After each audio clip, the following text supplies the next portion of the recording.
মানুষের যাতে অসুবিধা না হয় প্রথম, কারণ সরকার পরিবর্তন হয়েছে, চেয়ারম্যানরা পৌরসভায় আসা বন্ধ করে দিচ্ছে। মানুষের যাতে কোনো অসুবিধা না হয় এটা দেখার জন্য আমরা তো দায়বদ্ধ, মানুষ আমাদের উপর ভরসা করেছে, তাই পৌরসভায় এসেছিলাম, স্টাফদের সাথে সৌজন্য বিনিময় করলাম যে পৌরসভা সচল সঠিকভাবে চলবে। এবং আমরা বলেছি যে পৌরসভায় যেন সমস্ত স্যালারি, কারোর স্যালারি না আটকায় এবং সমস্ত পরিষেবা, মানুষকে যে পরিষেবা দেওয়া হয় তা যেন চালু রাখে। সেটাই এখানকার পৌরসভার যারা আধিকারিক আছে তাদের বললাম, কারণ মানুষের পরিষেবাটা যেন বন্ধ না হয় এটা দেখা আমাদের দায়িত্ব। মানুষ আমাদের নির্বাচিত করেছে, সেটাই করতে এসেছিলাম। কাউন্সিলররা তো আসছেন না, কাউন্সিলররা আসতেন না কেন সেটা কাউন্সিলররা বলতে পারবেন, আসা উচিত। কিন্তু কাউন্সিলর একজন এসেছেন, কিছু স্টাফও তো আসছে না, তারা কিভাবে ফিরবে?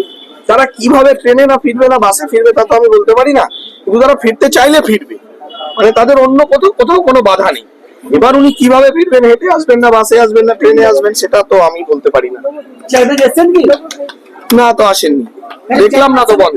কেন আসছেন না উনি বলতে পারবেন, কেন আসছেন না। তবে বীজপুরে পরিবেশ আসে, ভয়ের কোনো ব্যাপার নেই। দুই পৌরসভার চেয়ারম্যানকে আমরা অনুরোধ করবো আসুন, পৌরসভায় বসুন। পরবর্তীতে যদি তারা না আসে তখন সেটা সরকার ভাববে, পৌরসভা রাজ্য সরকার গঠন হয়ে যাক।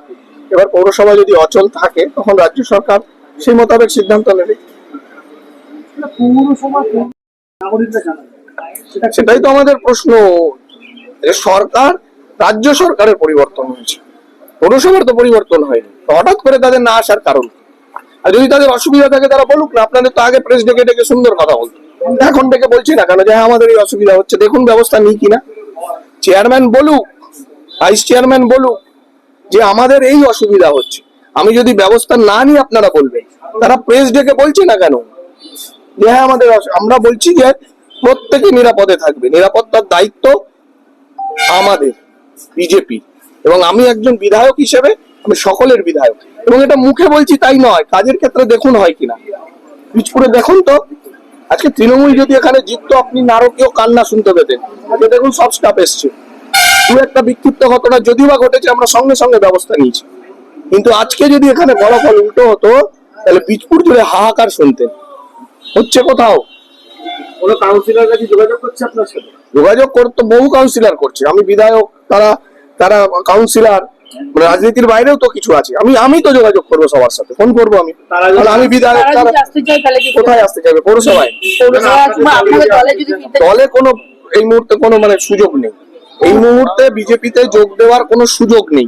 বাকি পৌরসভায় আসতে চাইলে আসবে, আমি যোগাযোগ করবো। তো আমি এখান থেকে ফিরে গিয়ে আমি প্রতিটা কাউন্সিলরকে ফোন করবো, কারণ আমার মনে হয়েছে তারাও একজন জনপ্রতিনিধি, আমি একজন জনপ্রতিনিধি, তারা নিশ্চয়ই করবো। আপনি কি ভোট ভেঙে দেবেন? আমি ভেঙে দেওয়ার কেউ নেই, রাজ্য সরকার সিদ্ধান্ত নেবে। যদি কাজ দিনের পর দিন অচল থাকে সরকার সিদ্ধান্ত নেবে, আমি সরকারকে আমার কথা জানাবো।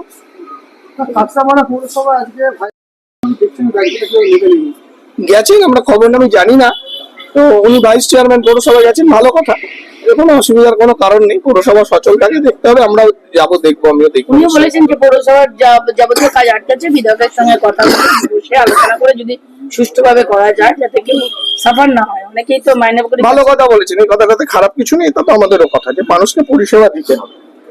ঠিক আছে, হরিজন ভাইরা স্যালারি পান না, মাসের শেষে 27 তারিখ 28 তারিখ স্যালারি হয়। এটা তো আমরা সভাতেও বলেছিলাম যে যারা আমাদের শহর পরিষ্কার রাখে তাদেরকে পরিষ্কার রাখার, সুস্থ রাখার দায়িত্ব পৌরসভা নেয় না। সে দায়িত্বটা আমরা নেব, যত্ন করে নেব, কারণ তারাই আমাদেরকে ভালো রাখে। ওইখানে বললেন ওয়ান ম্যান শো, এত বেশি আমরা কাউন্সিলর বের মুখ খোলা তাও ছিল না। তারা বলছে, কাউন্সিলররা বলছে, মানে ভাইস চেয়ারম্যানও বলছেন আমরা কোনো কিছু করার মুখ খোলা। ভালো কথা, এটা বিজেপি বলছে না, আজকে তৃণমূলের কাউন্সিলররাই বলছে। এটাই তো ভালো কথা, মানুষকে তো আমরা এটাই বলবো যে এটা কোনো বিজেপি বলেনি, বিজেপি পার্টি বলেনি, তৃণমূলের কাউন্সিলররা পৌরসভায় বলছেন ওয়ান ম্যান পার্টি চলতো। ব্যাস, আর কি প্রমাণ করার দরকার পড়ে? কোশ্চেন করেছিল যে এতদিন বলেননি কেন, তখন বলেছিল বলতে দেওয়া হয়নি। তাহলে তারাই তো বলছে, আর আমাদের কিছু বলার দরকার পড়ে? এরপরেও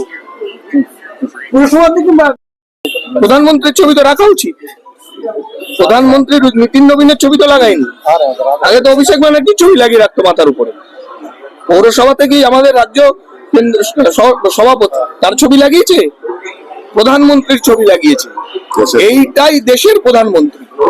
এই সংস্কৃতিটা বন্ধ হয়ে গেছিল, পৌরসভায় অভিষেক ব্যানার্জির ছবি লাগিয়ে রাখতে পারলে, মাথার উপরে পারলে পকেটে ভাঁজ করে জব করতো। এইটা বন্ধ করে দিতে হবে। বন্ধ হয়েছে, মানুষ করে দিয়েছে। এবং জয় শ্রীরাম ধ্বনি আর শ্রীরাম ধ্বনি কেউ দিলে তো দেবেই। হিন্দু মানুষ জয় শ্রীরাম ধ্বনি বলবে না তো কি আল্লাহু আকবার বলবে?